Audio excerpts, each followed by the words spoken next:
हिमाचल प्रदेश में पिछले कुछ दिनों में स्वाइन फ्लू से मरने वालों की संख्या बढ़कर 9 तक पहुंच गई है। प्रशासन के मुताबिक स्वाइन फ्लू से मरने वालों में 2 ऊना जिले के, 2 कांगड़ा के, 2 मंडी के लोग थे, जबकि हमीरपुर, बिलासपुर और शिमला जिले के एक मरीज की स्वाइन फ्लू की चपेट में आने से मौत हुई है। स्वास्थ्य विभाग के मुताबिक हिमाचल के कुछ इलाकों में स्वाइन फ्लू का वायरस H1N1 फैला है, जिसकी वजह से स्वाइन फ्लू के मरीजों की संख्या बढ़ी है, लेकिन इस पर तेजी से काबू पाया जा रहा है।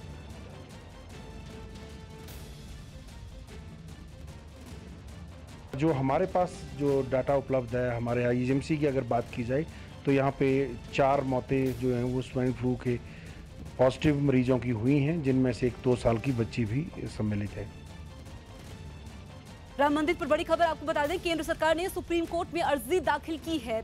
इस याचिका में सरकार ने कहा है कि 67 एकड़ जमीन सरकार ने अधिग्रहण किया था, जिस पर सुप्रीम कोर्ट ने यथास्थिति बरकरार रखने का आदेश दिया है।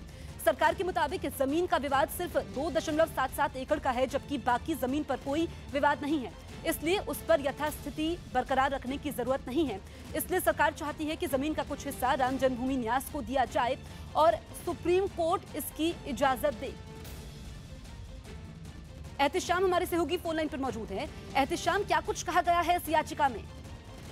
देखिए, सुप्रीम कोर्ट में ये जो अर्जी दाखिल की गई है, इसमें एक बीच का रास्ता निकालने की बात सरकार कर रही है और ये कह रही है कि चूंकि काफी देश में इस तरह का माहौल है कि लोग चाहते हैं जल्द राम जन्मभूमि बने, राम जन्मभूमि पे राम मंदिर बने, और वो विवाद काफी दिनों से लिटिगेशन लंबा चल रहा है और नजदीक के हाल के दिनों में ये सॉल्व होने की उम्मीद नजर नहीं आ रही कि सुप्रीम कोर्ट इस पे कोई फैसला दे। इसलिए जो विवादित जमीन है उसके इर्द गिर्द एक बड़ी जमीन है, 67 एकड़ जमीन है, जिसको केंद्र सरकार ने उस समय जब बाबरी मस्जिद को गिराया गया था उस वक्त एक्वायर किया था और असलम भूरे के मामले में सुप्रीम कोर्ट ने इस पर यथास्थिति बरकरार रखी है और कहा है कि जब ये विवादित जमीन पर फैसला आ जाएगा उसके बाद देखा जाएगा कि बाकी जो आसपास की जमीन है उसका क्या करना है। तो केंद्र सरकार ने सुप्रीम कोर्ट को ये बताया कि उस विवादित जमीन के अलावा जो बाकी जमीन है उस पर कोई विवाद नहीं है, उसको सिर्फ एक्वायर इसलिए किया गया था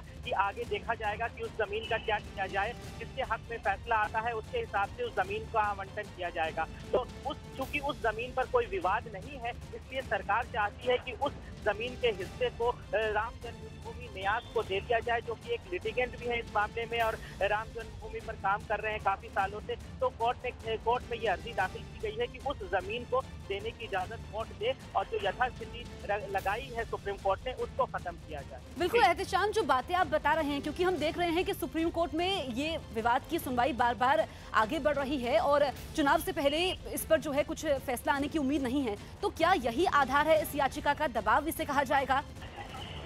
बिल्कुल, कोर्ट में जो अर्जी लगाई गई उसमें साफ तौर पे ये कहा गया है कि जो विवादित जमीन है उसका फैसला हाल फिलहाल में आने की कोई उम्मीद नहीं लग रही है और ये लिटिगेशन लंबा चलेगा। ये जो मुकदमा है इसमें थोड़ा वक्त लग सकता है, इसलिए तब तक के लिए कोर्ट से ये आग्रह किया गया है कि जो बाकी जमीन है उसको खत्म कर दिया जाए। तो सरकार एक तरह से जो सरकार के ऊपर लगातार दबाव बन रहा है कि कब बनेगा राम मंदिर, तो उसके लिए उन्होंने अपना एक फेस सेविंग कह सकते हैं। बिल्कुल एहतिशाम, एक यहाँ पर चीज आपसे समझना चाहेंगे कि जो जमीन का हिस्सा राम जन्मभूमि न्यास को देने की बात इस याचिका में कही गई है, तो क्या ये अधिकृत जमीन राम जन्मभूमि न्यास की ही थी?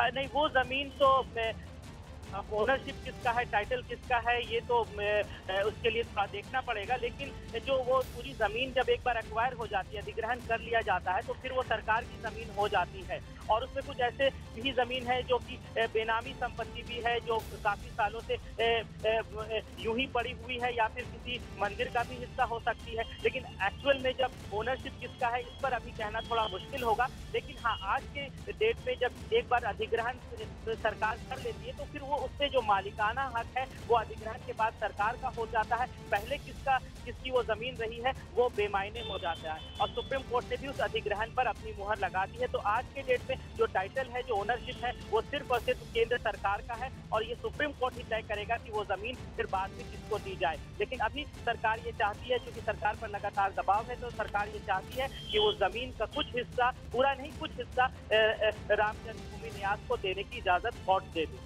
बिल्कुल एहतिशाम, आप नजर बनाए रखिए, अपडेट आपसे लेंगे। फिलहाल शुक्रिया आपका। ब्रेक के बाद भी जारी रहेगी आज की ताजा खबर।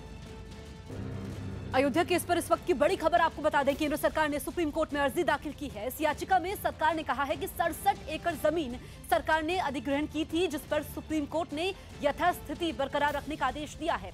सरकार के मुताबिक जमीन का विवाद सिर्फ 2.77 एकड़ का है, जबकि बाकी जमीन पर कोई विवाद नहीं है, इसलिए उस पर यथास्थिति बरकरार रखने की जरूरत नहीं है। इसलिए सरकार चाहती है कि जमीन का कुछ हिस्सा राम जन्मभूमि न्यास को दिया जाए और सुप्रीम कोर्ट इसकी इजाजत दे।